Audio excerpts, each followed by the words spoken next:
reasons. The book opens doors. Even a self-published book, it opens doors because of the way that our brains are wired. Because yeah, we're exposed to books at birth. We read to our kids when they were a day old. Yeah. We whether you're reading, Bible to them or stories or whatever, you're reading to them, and they see this book. And we have thousands of books in the house: children's books, young adult books, business books, personal growth books, fiction books. Like, they're all over. Like, you go anywhere, any room in our house, there's at least 3 books just laying there in random places. Our daughter, perfect example. When I got my author copies and they came in the mail, front door, and I was, of course, like, so excited. And she literally, I took it out to her. I was like, "Sweetie," I was like, "Look." She went up and she went and stuck her face in it and smelled it. And she's like, "Ah, new book smell." She sold half a dozen to 10 copies of the book because she's been reading it while she's out and about. And because she's like, "My daddy wrote a book. My daddy wrote a book."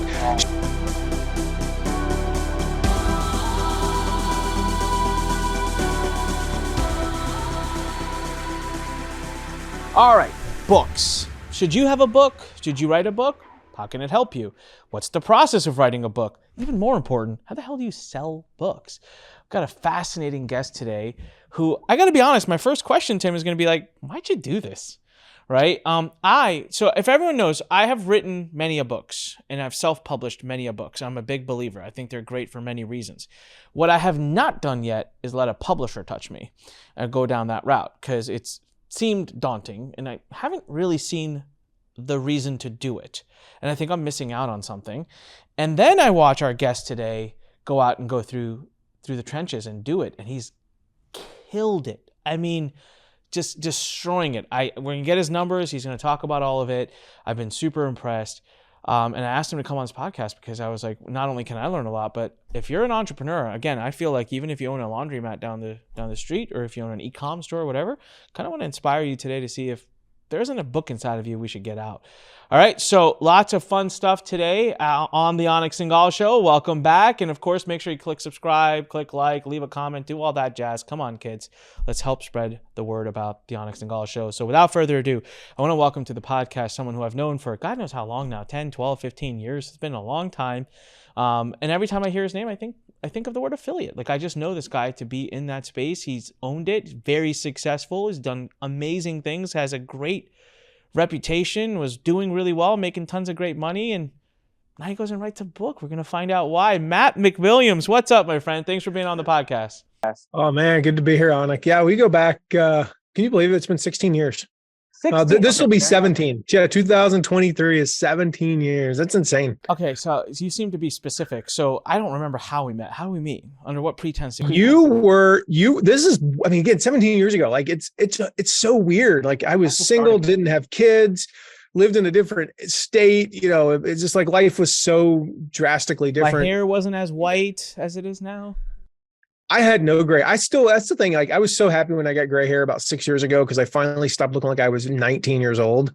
Yeah, it was, you were an affiliate for a program that I was running. And I remember, like, the first month you made, like $42, and the next month it was like $80, and it was, you kind of grew from there. And then you did I remember you did the affiliate classroom. If you remember that way back in the day, and you did like the honorary certifications, and I was one of them, and then next thing you know, we've, for instance, I mean, it's kind of, 17 years, like, you're one of like 5 people I've known that long. It's so weird. I knew we go way back. I did not know we go affiliate classroom way back. That's that you took me down memory lane there. That's amazing.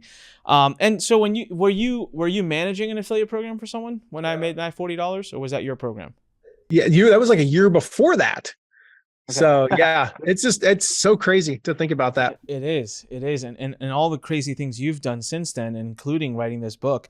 I'm going to talk to you a little bit about the journey that took up to writing the book. I want to talk to you about how you wrote the book and how you sold the book, but I guess dive right in, guys. Everyone buy the book. First of all, you could see right behind him, Turn Your Passion into Profits.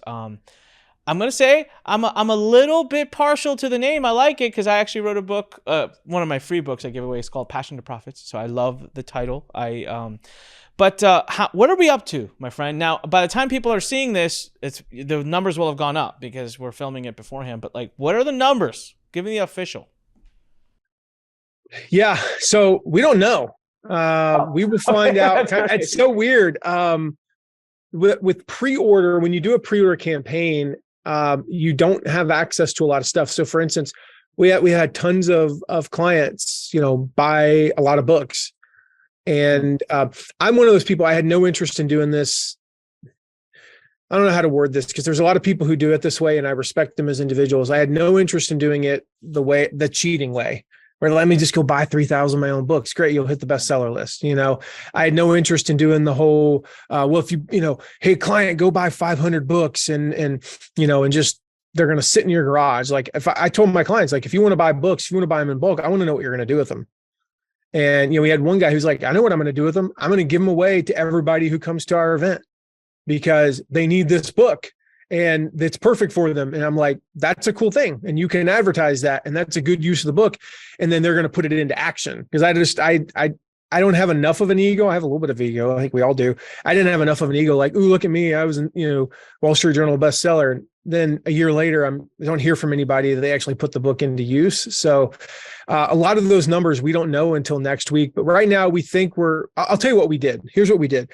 We looked at 2 years worth of book scan data. And the book scan data is basically how many books did that book sell in that week? And then we looked at where they finished on the list. And we said, okay, in any given week for the past 2 years, what was the highest number it took to hit the bestseller list? Like, in other words, if we had launched in the worst possible week in the past 2 years, what was that number that it would take to hit? And it was 3,524 hardcover book sales. Now I said hardcover because here's a little secret for everybody that I didn't learn, and I'm not blaming our publisher. I'm not blaming anybody except for me for being a doofus and not knowing this. I did not know it's only hardcover sales that count towards that list. I knew audiobook did not count. I didn't know that ebooks did not count. And when I found that out, I went, oh crap, because we were really close, like 4 weeks ago, to hitting the number. And I'm like, boom, we locked this up, baby. Like, we hit the bestseller list. We're going to do it, And then they're like, yeah, it's only hardcover. I'm like, oh. Well, I don't know how many. So that's the thing, is I don't know how many hardcovers we sold. We have a pretty good guesstimate that roughly 72% of the books are hardcover and 28% are ebook. We don't know for sure because those numbers could have shifted. So right now we're looking at somewhere in the neighborhood of 3,000 hardcover sales. Total with audiobook, we're just under 5,000. And, we still got, like, I've been telling the team, like, okay, could we hit the bestseller list with how many we've sold? It's possible. If you look at the numbers, as low as 2,615 has hit the list, but we need another 600 books this week. Like, we got to do this to hit the list, guys. So let's keep working. So yeah, that's the kind of breakdown. We think where we're at, give or take, probably 5 to 6%. All right. So it's about 3,000-ish hardcover. And it has to be a book published by a publisher. Self-publishing doesn't count. And I just happen to know this from there are some rules about the ratios of those book sales. You got to get them on bookstores and certain amount on Amazon. Is that true? Or can you just blaze? So New York Times is very subjective. New York Times is like I call it a curated list. They look at the numbers. And if I sell 50,000 books and you sell 10,000, you're not going to rank higher than me. Even if you were on Good Morning America and CNBC and you were on the cover of People magazine and you had a major publisher and I had a small publisher and, all that stuff, like, you're not going to beat me with numbers like that. But if I've got 27,000 and you've got 24,000, they can move you higher if you had more major media and you're with, a big publisher and I'm with a small publisher and things like that. They can manipulate the numbers a little bit. Not manipulate the numbers, but manipulate the position based on where they want you to rank. And so for us, we can walk through the campaign and I can show you how we did it. But yeah, for us, we wanted to do it not only above board, but we wanted there to be a natural. There's a variety of orders, 79, 80% of the orders have been through Amazon. That's because about 80% of all books are bought through Amazon, but there have been plenty of books bought in small bookstores, where we have people go into their bookstore and order the book. It wasn't available in the store clearly a month before it came out. They would go into their tiny little bookstore and say, hey, can you have this book delivered to me on January 10th? We had plenty of sales on Barnes & Noble. We were number 2 in the business category on Barnes & Noble. We were beating Amy Porterfield and Lewis Howes, even beating Bernie Sanders, which how the heck does he end up in the business category is a whole different question. But we beat Bernie. I'm like, this is the one thing Hillary Clinton and I have in common is we both. How does the most anti-business person? I don't know. All right, that could derail this whole podcast. So let's just pass right by it. I'm just saying, he felt the burn. Bernie. Yeah, he felt the burn because we beat him on Barnes and Noble. So, all right. So, we're gonna definitely talk about campaign. We're gonna talk about how you did it because I'm being honest. Like I'm kind of selfishly fascinated. I will say, did you personally rekindled? Like I'm watching the passion with which you've been launching this book, and it has inspired me. And I'm not just saying that for this podcast. I've really, really been like, it's been fun. I think we were texting back and forth, and at one point you said you did like, what's your record for how many interviews you've done in a day? It was insane. Six in a day. Yeah. I remember that back from like 4 or 5 years ago, maybe 6 years ago, when I would do those big launches. I do like 6 webinars in a day. I'm telling everyone who's listening right now, there is nothing worse on the planet you can do to well, that's not true. Being maybe in the first world planet, there's nothing worse you can do to yourself than that. It's painful. But why'd you do this? Yeah, why'd you write this book, man? Why a book? And do you think that this is something that most people in the world should do? Like I felt from an outside person watching it, it was like it was like Matt's life, Matt's business, Matt's life, Matt's business, Matt's life book. And it was like, wait, what happened? What are you doing? What are you going for? What's the thing here? For one, I mean, to answer the second question, do I think most people should do it? Well, most people say they want to. You know, the numbers are 87, 88% of the population says they want to write a book. Only 1% do. Wow. So, I mean, I'm not going to tell somebody they should or shouldn't. They're saying 88% of the people are saying they want to. So probably, you know, if 88% of the people want to do something, I would say, yeah, you probably should do it. The 12%, no, you should not do it. If you're in the boat going, there's no way, I have literally zero interest. Not like I'm sort of interested, you know, that we could debate that. I have no interest whatsoever. Then don't write one. I had always thought about writing one. This book was in me 8 years ago. And to answer the question, why did I write it? It really came down to the fact that when I look at our business and our clients, we work with, on the high side, total, we'll work with 50 people a year. And we'll walk them through the steps in this book. And I'll coach them and I'll help them, and they get amazing results and they pay a lot of money for it. It's 50 people a year. Over the course of 25 years doing this, what's the math on that? 1,250. So 1,250 people I'm going to get to help doing this. Yeah, I can go hire other coaches. Maybe we'll get that number north of 3,000. This book will help 5,000 people do that, 6,000 people. And that's in a few months, you know, and then the book lives on. The book is evergreen. Like, I will probably do a revised edition in 7 years because something that I mentioned in there is either no longer relevant or has shifted a little bit since I wrote the book. But the word Facebook, I'm not entirely sure it appears in the book. I might say so-and-so said on Facebook and quote them, but I don't talk about how to use Facebook, how to use TikTok, how to use it, because some of those things might not exist in 5 years. You know, and so I wanted it to be evergreen. So it's going to outlive me. So that was the reasoning behind it, is like, okay, I can help 50 people a year, or I can help hopefully 5,000 plus in a year. How do I do that? And that's the only way I know how to do it, is through, but like, that's what society says. Like, I wasn't going to get a Netflix special, you know, and even if I did, nobody was going to watch it, because who wants to sit down and bawl on Netflix watching something about how to turn your passions into profits? But people buy books to do stuff like that. Yeah. And that was the reasoning behind it. So was there a business reason to it? Was there a revenue? You got a backend offer? Was there a vanity reason? You also wanted to hit the list? Because it's on my bucket list. The New York Times was on my bucket list, and I took it off because it's just a shit show to try to do it. It's so subjective. Yeah. It's just crazy, right? So then I was like, all right, I'll settle with the Wall Street Journal for their list. But I mean, it's kind of cool to be able to say like one more thing to my thing. I don't hold it against anyone that has a vanity metric. I certainly have some. Was there anything else involved other than the outreach and impacting people? So the story behind the book was I started writing it during the pandemic, and I just wanted to write it as a business card.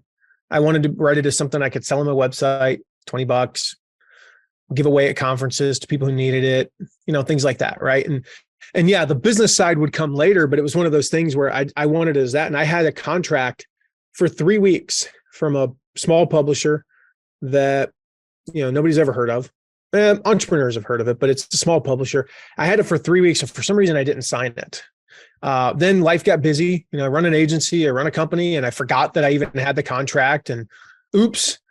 And then I got an email that day. I had a call with Amber Vilhauer in the afternoon. I got an email like 2:00. I had a call with Amber at 3, and the email was like, "Hey Matt, where's the contract? Why haven't you signed it and sent it back to us?" It was like, "Oh," I responded back and said, "I'll get it to you tomorrow."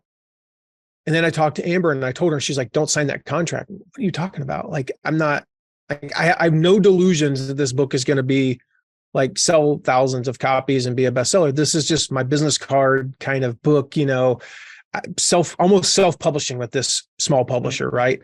And like, Amber, I don't have a goal of hitting it. She's like, "Matt, I can do it." I was like, "You can do it. You have the firepower. The people, you can do this." I'm like, "Okay, you apparently have more belief in me than I do, so I'll roll with that. What do you suggest?" And she said, "Let me introduce you to my friend Kevin." And Kevin is an agent out of New York City. And I talked to him, and he was like, "Yeah, we can do something with this." He's like, "Can I rewrite the book proposal?" And I said, "Dude, you can do anything you want." Like, this is a fun thing about your book proposal. Nobody outside of the publishers, give a crap about your book proposal. If an agent comes to you and says, with a track record, says, "I'd like to rework your book proposal," do like I did and say, "I don't care what you do to it. Put a pink elephant on the freaking cover for all I care. You do whatever you want to my book proposal. Just get me the contract." Had a meeting 7 days later with my dream publisher. If you look at my bookshelf, about a quarter of the books on my bookshelf are published by this company, Ben Bella. It's distributed by Penguin Random House, the largest. Oh, I know this company. Wow. Yeah, great. Good for you. 7 days later after that, I had the contract in hand and we signed it immediately and sent it in. And for me, that was the big publisher side. There's only one reason, access. They have access to things that I don't, that most of us don't. Like most of us, Joe Blow entrepreneurs, newsflash, your book is never going to see the inside of a bookstore without a major publisher. It's not going to happen. Maybe you could get lucky if you're one of those people who can self-publish, sell 100,000 copies and hit the list. Yeah, you can then get a big publisher to publish it and get it in bookstores, but that's how that works. And so that was the reasoning behind the big publisher. To answer the question about the business reason, I wish I'd been smart enough to have realized this, but truth is I didn't realize it till about 2 weeks ago. We now have 5,000 people on my list who've paid money for something. Now it's a low priced item, but our average front of funnel, if you go through a regular funnel of ours, the average price of the first offer is $17.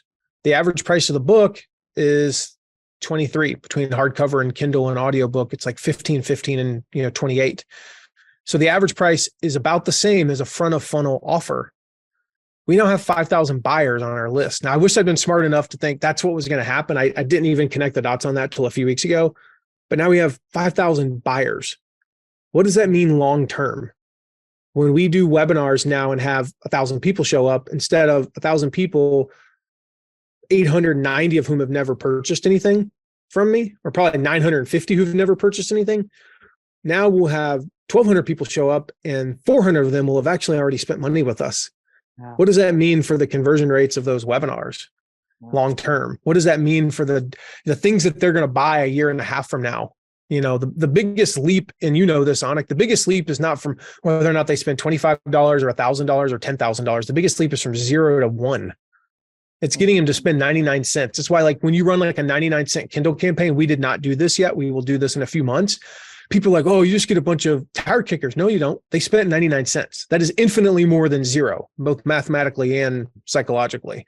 And so I wish I had thought of that, but that actually has turned out to probably be the biggest benefit business-wise, is that, we have 5,000 buyers and counting. Amazing. Well, so whenever I teach books and getting books out, I'll say, I've written many books there in the bookshelves around here in the studio in as little as a week and a half. I have an audio dictation / hire editors, blah, blah, blah. But those are books that are not really meant to hit bookstores. They're really meant to be top of funnel, something we give to people as a value add to get them to our webinar, to get them to watch something else. but a proper. I always differentiate books as this. I call it a marketing book or I call it a legacy book. What you've created, I would say it's a legacy book. That's a book that you pour a lot more into.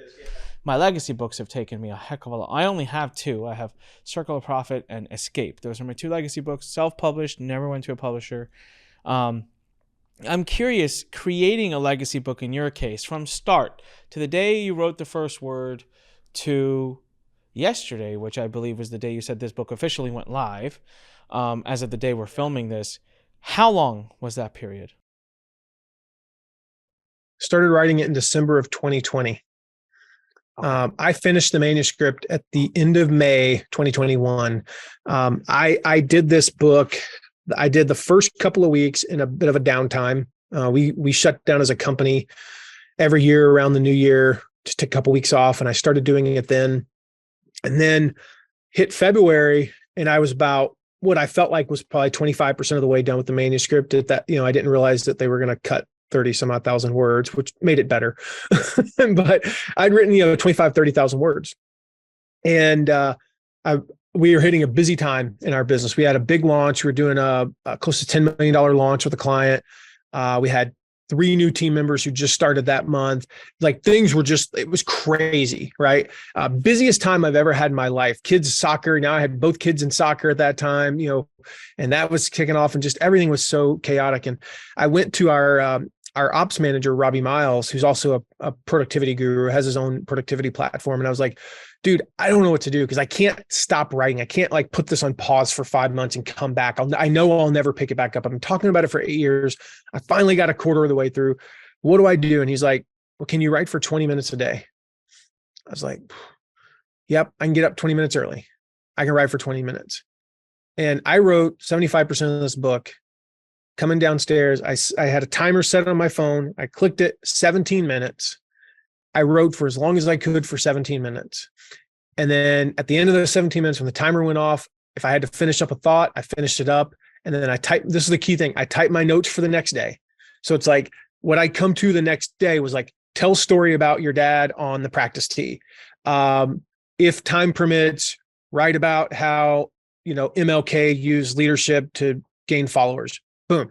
So I always started the day, not only did I know what I was going to write the next day, because I know those two things, I've talked about them enough that I can put them into words, but my subconscious was working on those things, like the little details. And throughout the day, I'd be like, ooh, mention this. And I'd just go over to that document and type 3 words. It took me 5 seconds. And then I'd have an idea while I was driving, like note to self, chapter 7, talk about this. Boom. That was it. And so I always had something to be working from. But yeah, the whole process was, it was the busiest time I've ever had in my life professionally. And I still managed to get it done. So then from there, got the publisher. And then sure enough, it was another 18 months. Part of that was they wanted to launch at the end of October, 2022. And I told them in October of 2021, when we were setting the date, I said, I don't want to launch then because of the midterm elections. Like, let's just keep taking this back to politics, right? I said, these are going to be the most contentious elections we've probably had in American history. It's a lot of negativity. This book is a positive book, and I don't think we're going to be able to cut through the clutter. I don't want to launch then. And so then we moved it to when we moved it. Yeah. Wow. So it does take time to go the publisher route. One of the things that I hear about, and it seems like this wasn't a challenge for you, and then again, I'm going to come back for everyone who's listening. Like you're thinking, well, what do I write about and all that? We'll get some of Matt's advice on that, and we'll talk about the writing process. I was going to talk to you about the writing process, but you kind of covered that anyways. It's fascinating process, by the way. I love that. I guess the question I want to ask you is the publisher.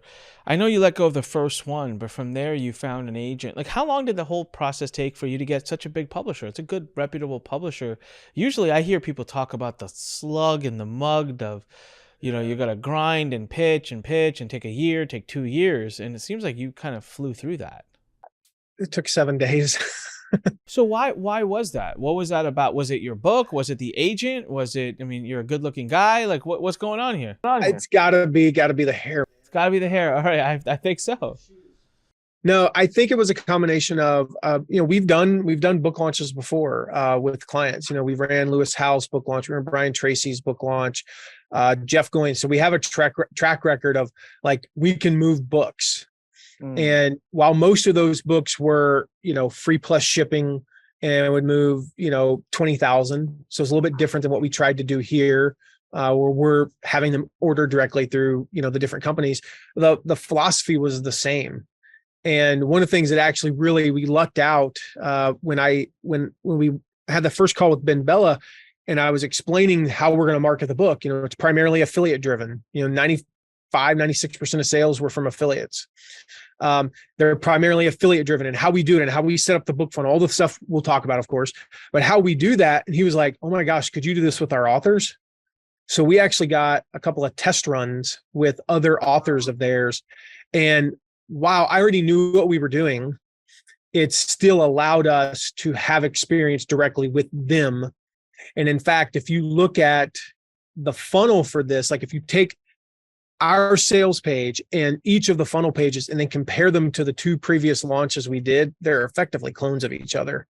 One page we did a complete rehaul, but 85% of it was identical, just different colors and images, different quotes and endorsements. That was about it. But the premise was there.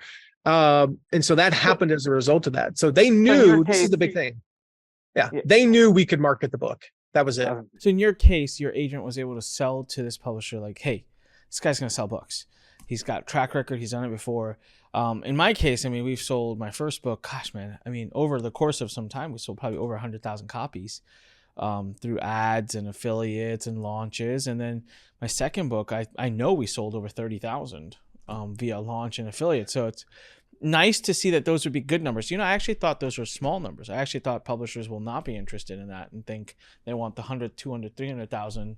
They want the Tony Robbins who moves 100,000 units before they're interested. I don't know, just kind of what I thought.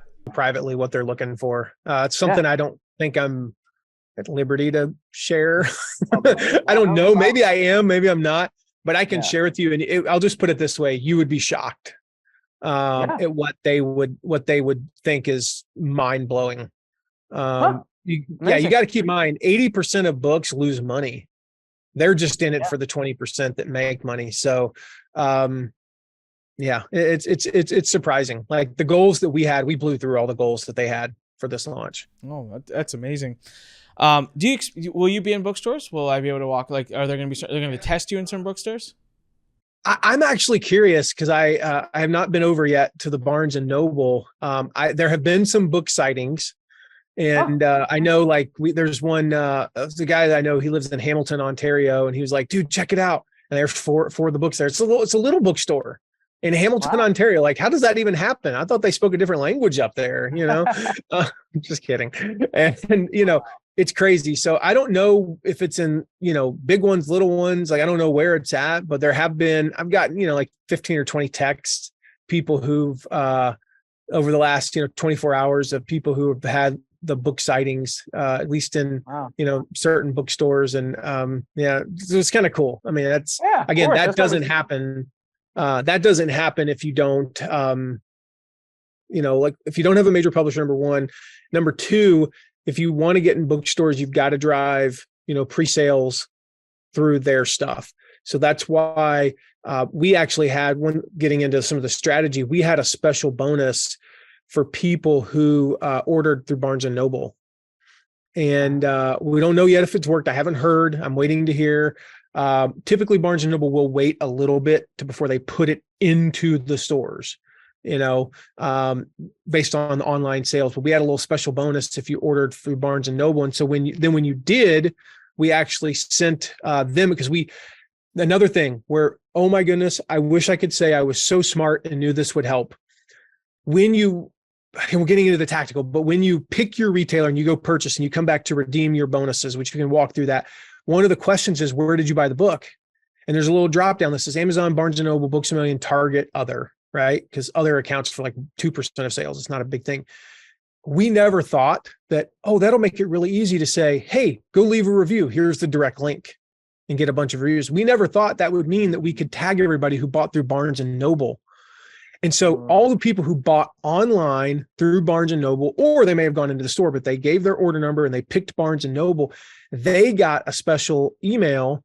And again, it's only like 4% of buyers, but they got a special email saying, hey, would you go to this link at Barnes and Noble and order one more book? If so, I'll send you a signed copy of the book in the mail today. If you just go buy one more book. And it drove more Barnes and Noble sales, which increases the likelihood that we're going to get actually in the stores, because they're looking at their online sales. They don't know Amazon sales. They don't have access to that. They're not looking at those numbers. They're looking at their sales. No, makes perfect sense. So what about like the topic? I mean, it seems like you wrote about what you live. I mean, someone who's listening to this and is like, they're thinking and they would maybe want to write a book, what would you say to them if they're debating the topic to write about, or I don't know, just kind of the ideation? You talk to us about how you wrote the book. I found that fascinating. Let's go. So we kind of were in the middle. Now let's go to the front of it, which is like, how do you come up with the idea, the outline, the thoughts, the title, the subheadline, the subtitle? And then after we do all that, we'll go talk about like the marketing plan and how you moved all these books. Yeah. So the original title was different. And then my publisher, because I think yours was called wasn't yours called The Passion to Profit Path? It was just Passion to Profits.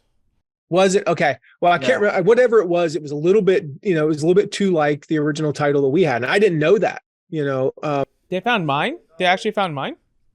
Yeah. And that's why we did not go with because mine was The Passion to Profit Path. And they were like, no, there's two similar one by this guy, Onik. And I was like, oh yeah, that guy. Gosh, Wow. And so I kind of feel important right now. Yeah. So it was Matt Holt, who's the main publisher at Ben Bella, who renamed it Turn Your Passions into Profits. What's up, Matt? Thanks for.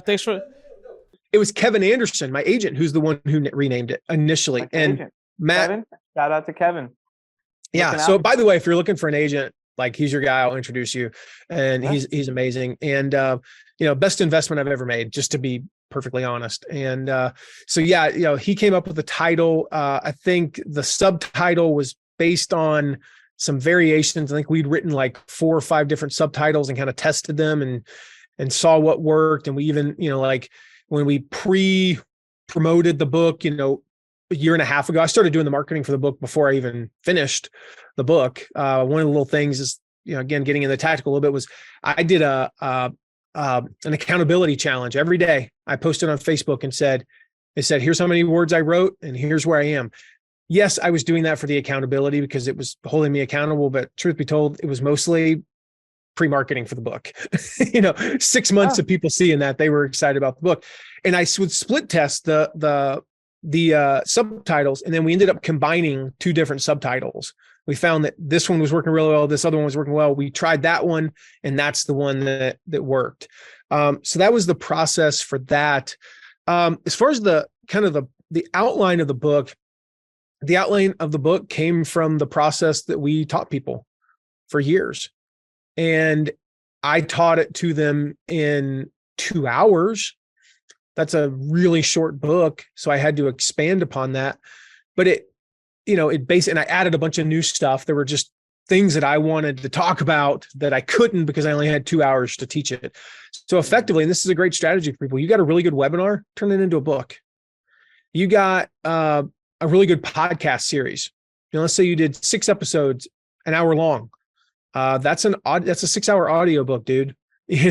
Like you could expand upon that and turn it into 8. And, you've got some other content that you've written or whatever, you can combine those things. And so there are elements in there that I've been teaching for 10 years.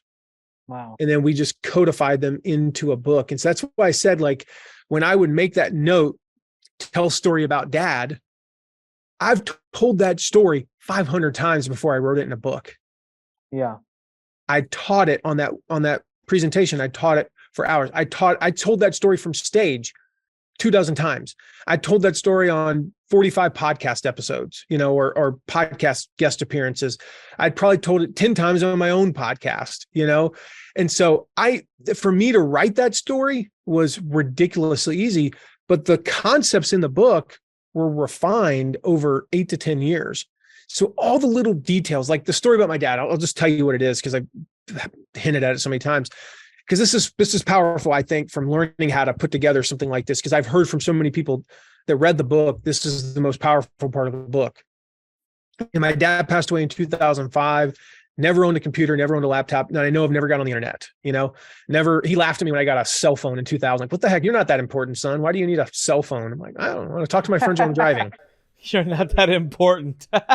Sorry.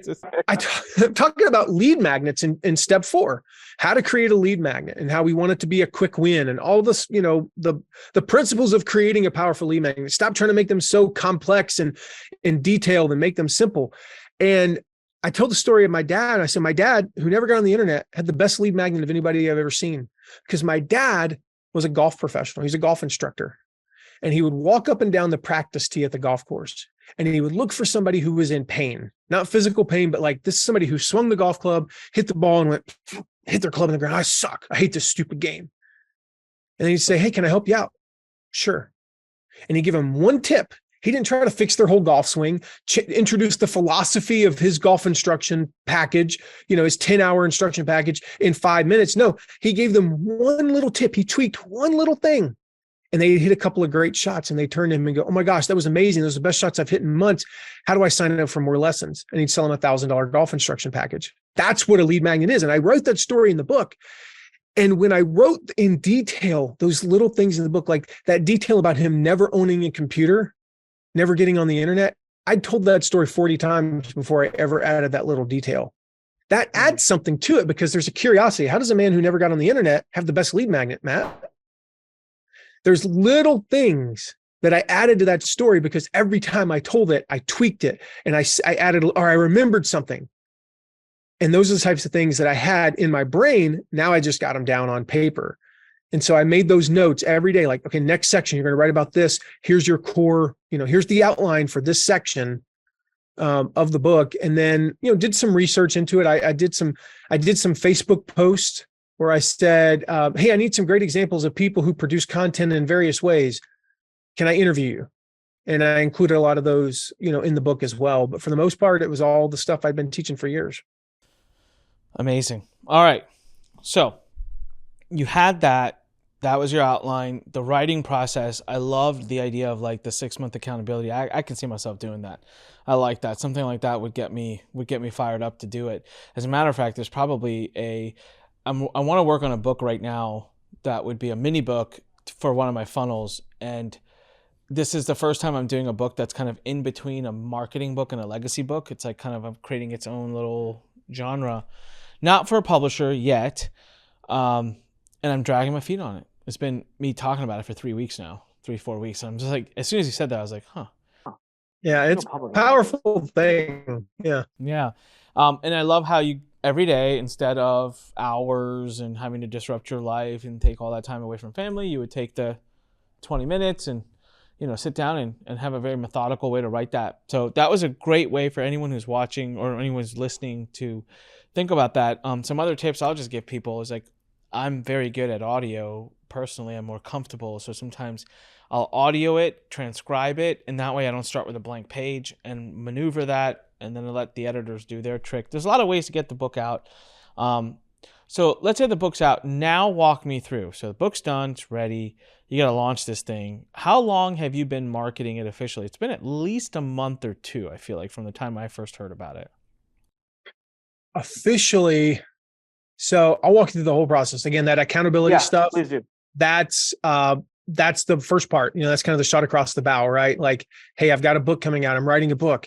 You get a couple hundred people interested. These are friends, right? Hey, when you launch, let me know. I'll help you promote it. Great. There's our first 75 affiliates. That was the first 50 podcast guests that appearances that I'd already booked, essentially.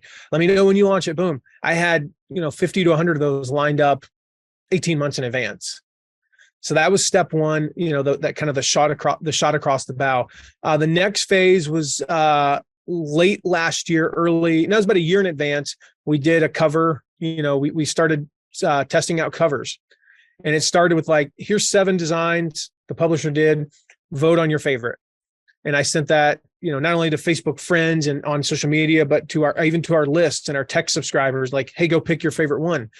And then we did a little bit more narrowing down and combining of elements. And, like we pretty quickly discovered that we knew that this color scheme, because this color scheme matches my company's color scheme, that was by far the winner. Then we had like 4 different designs, and we kept doing iterations of that. We kept having people vote on it for like 3 months. So now they're a part of the process and they're cheering along. Like people wrote novels explaining why they voted for the cover they voted for. And I'm like, well, they're going to buy 10 books. Like they're in for it.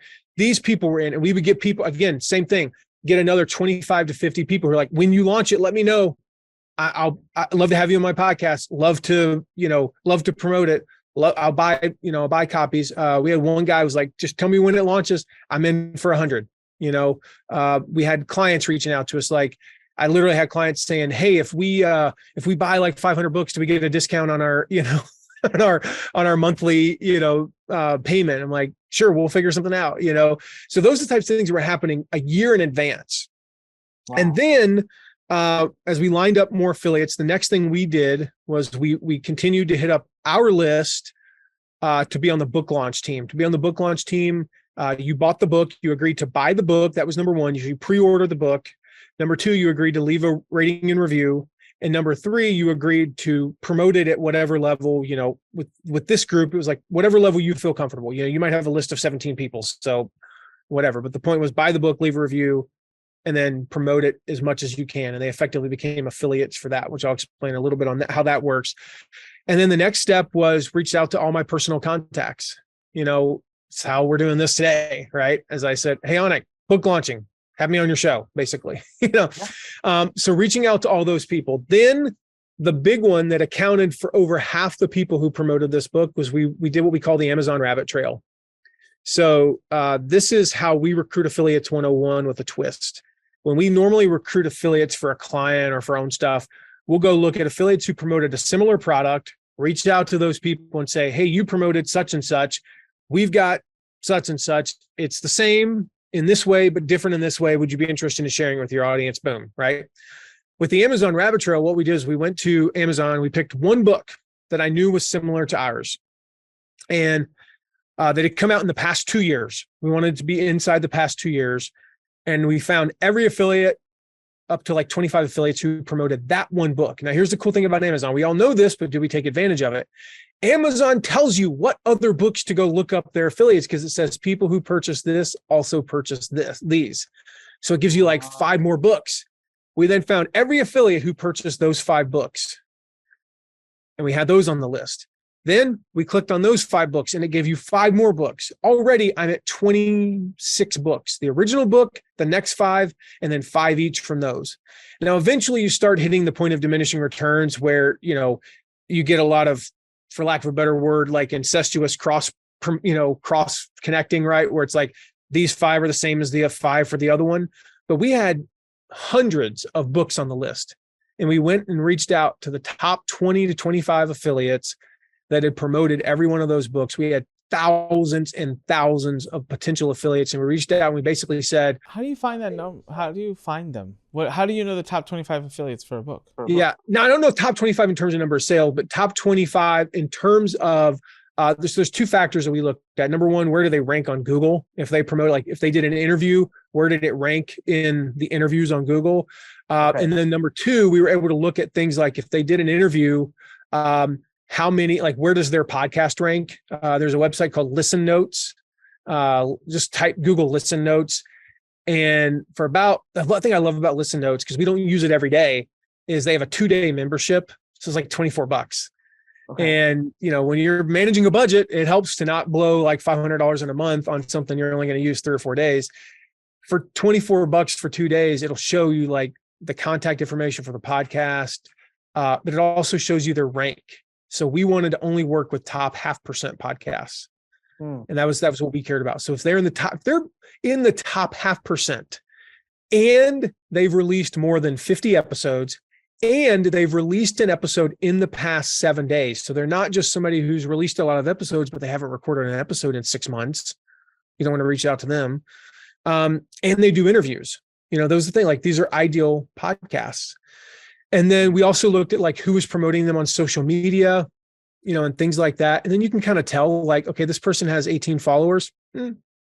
No, this person has 94,000 followers. Okay, they probably have some traction, So we find like top 20, 25, might have gone as deep as 30, might have stopped at 15, just kind of dependent upon when they hit kind of diminishing returns.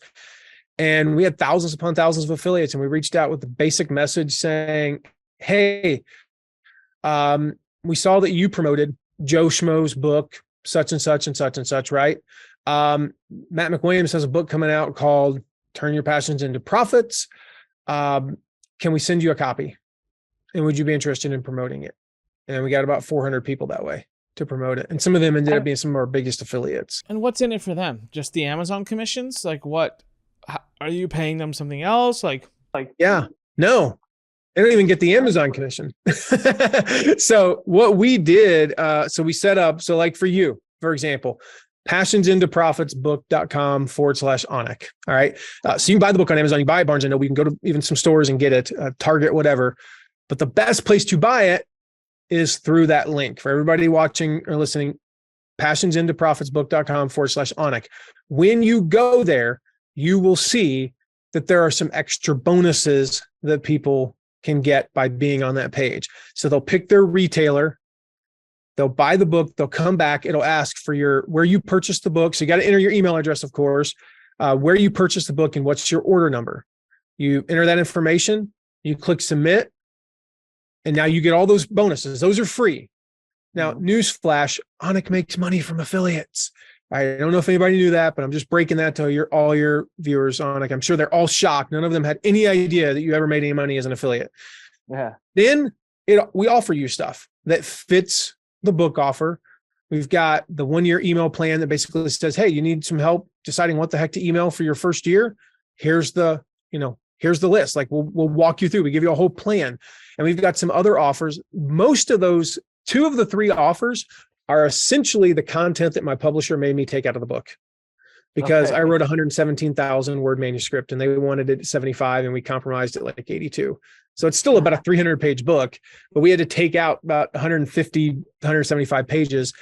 And then we turned that content into some courses that we can now offer in the back end. The affiliate makes the commission on that back end. And so we've got affiliates making, thousands and thousands of dollars promoting, a $15 to $28 book. Wow. That's the first time I've ever heard of being done that way. That's smart. I like that. So that, one of the things I was going to ask you is how did you recruit your affiliates? And you covered that. So it was such a sneaky and I liked it.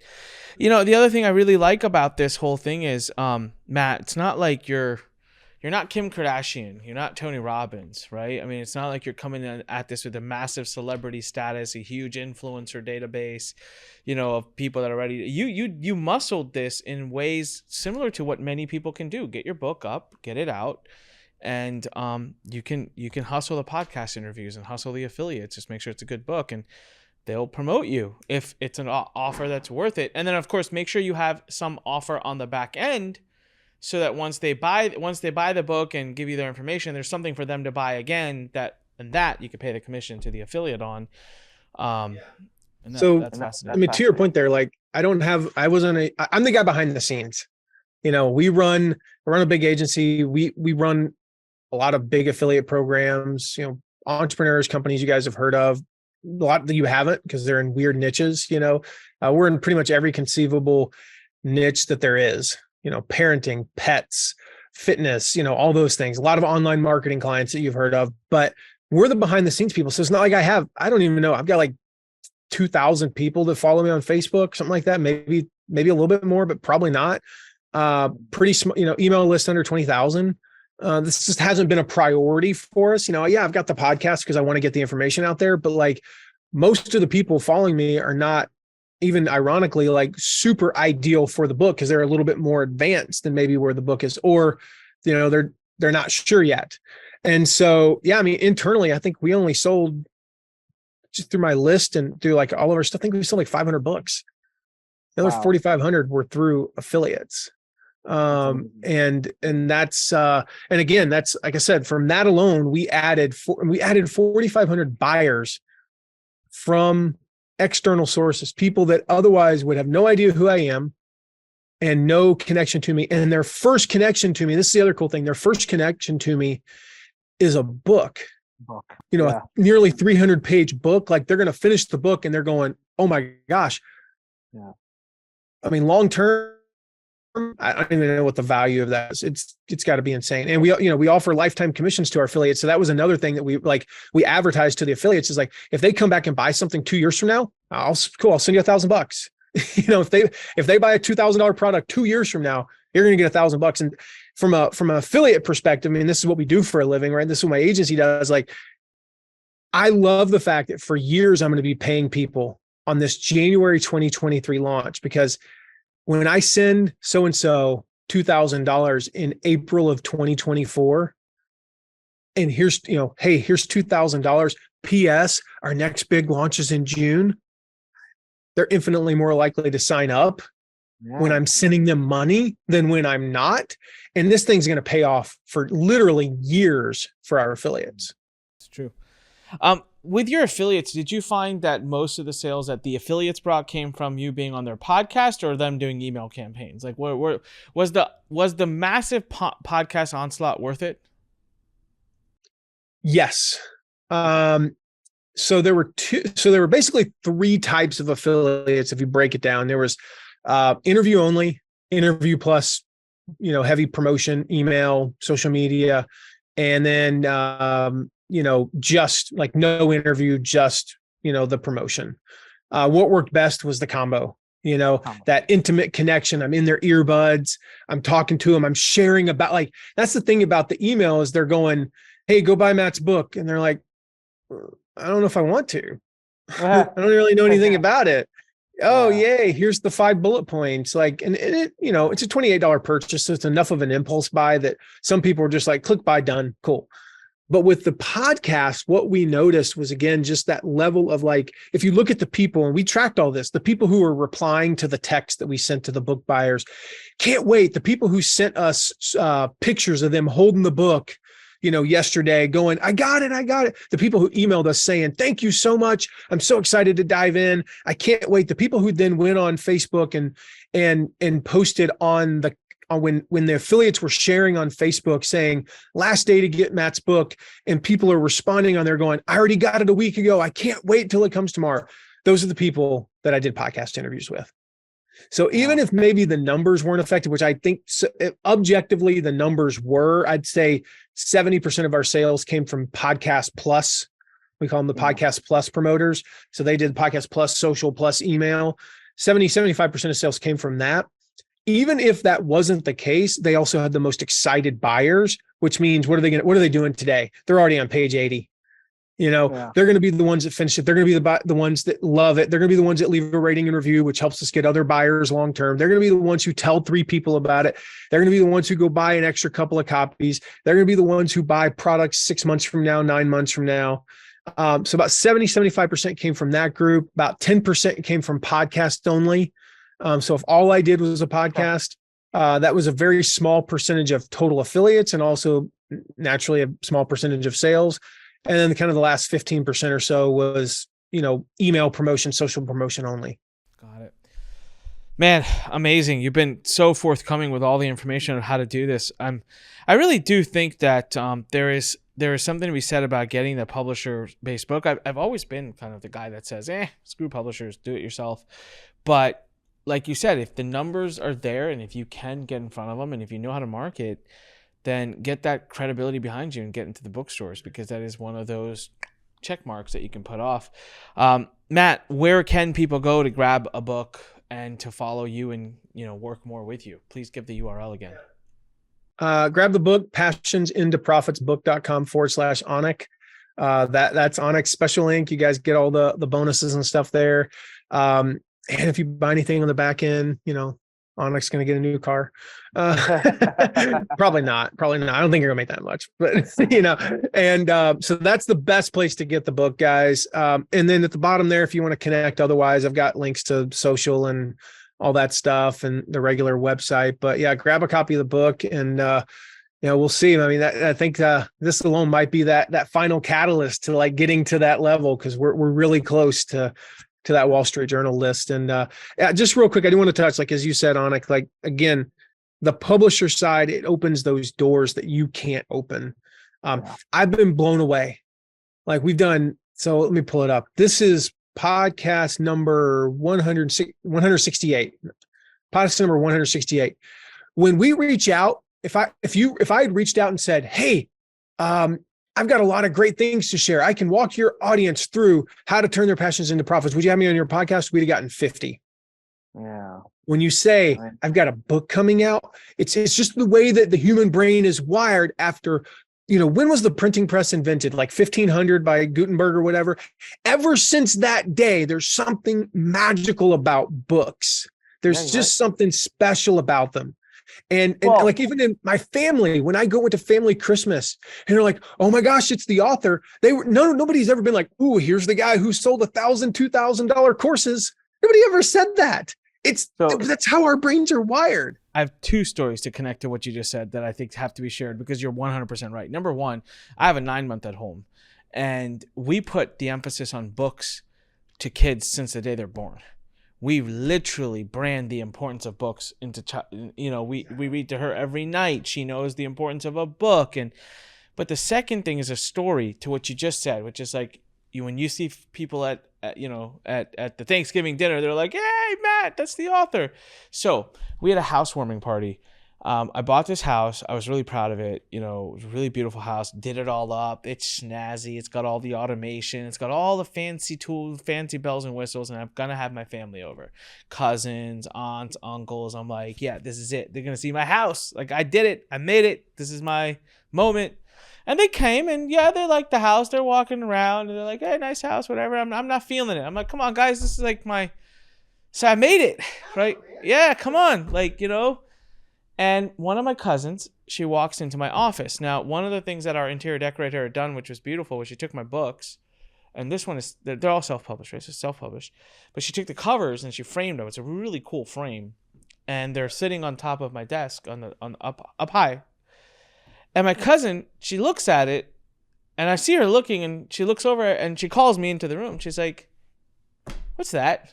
I'm like, oh, it's my book cover. She's like, what do you mean your book cover? I'm like, cover to the book? She's like, why's your name on it? I'm like, because I wrote it. She's like, you wrote a book? And I'm like, yeah. She's like, hold on. You're an author. Like, you wrote a book. Like, it's a registered book. I'm like, yeah. I wrote a book. I've sold like tens of thousands of copies of it. She went bonkers. She's calling her kids. She's calling her husband. She's calling other people in the house. She's like, oh my God, come in here.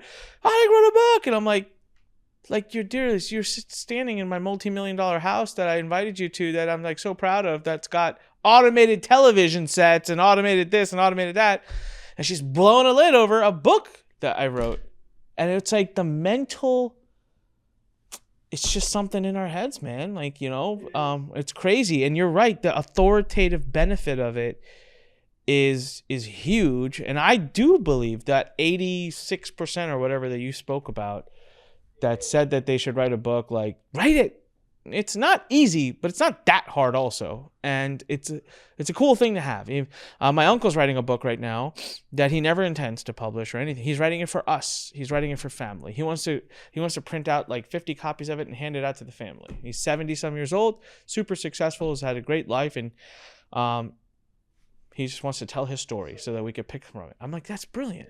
I love that. I have a friend of mine who does that. He formats those books. They're like the legacy books that they're not intended to be sold. And I'm happy to, because he puts those together for people. And yeah, I mean, as we finish up, like, we probably should have led with that, like the why you should write a book. And that's one of the reasons. The book opens doors. Even a self-published book, it opens doors because of the way that our brains are wired. Because we're exposed to books at birth. We read to our kids when they were a day old. Yeah. We whether you're reading, Bible to them or stories or whatever, you're reading to them, and they see this book. And we have thousands of books in the house: children's books, young adult books, business books, personal growth books, fiction books. Like, they're all over. Like, you go anywhere, any room in our house, there's at least 3 books just laying there in random places. Yeah. And so we're a book family, and a lot of people are like that, and we have that in our DNA. And I mean, as we, our daughter, perfect example. When I got my author copies and they came in the mail, front door, and I was, of course, like so excited. And she literally, I took it out to her. I was like, sweetie, I was like, look. She went up and she went and stuck her face in it and smelled it. And she's like, new book smell. She sold half a dozen to 10 copies of the book because she's been reading it while she's out and about. And because she's like, my daddy wrote a book. My daddy wrote a book. She never says my daddy worked with Tony Robbins. My daddy worked with Zig Ziglar. My daddy worked with Michael Hyatt. My daddy ran this or did this or ran a $10 million launch or did any of this. She never said any of that. As far as anybody knows, outside of a couple of people, her dad's a drug dealer. Nobody knows. But now that her dad's an author, Yeah. and nobody goes, what is that?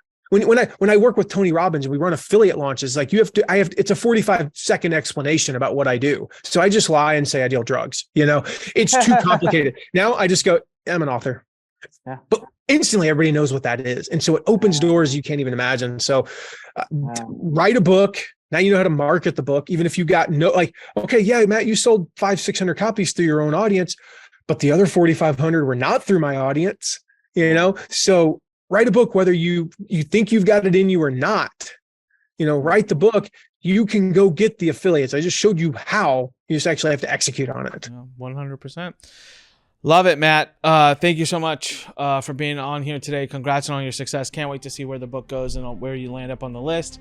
And to everyone who's watching, passionintoprofitsbook.com/Anik. We'll put the URL in the YouTube description if you're on YouTube, and we'll put it in the show notes at onicpodcast.com if you're listening to us on a audio platform. So make sure you subscribe, make sure you leave us a great review, help us get the Anik Singhal show to the top of the rankings. Send Matt some love. Matt, thank you so much. Again, congrats on everything. And as I always say, everybody, when life pushes you, stand straight, smile, push it the heck back. See you on the next one.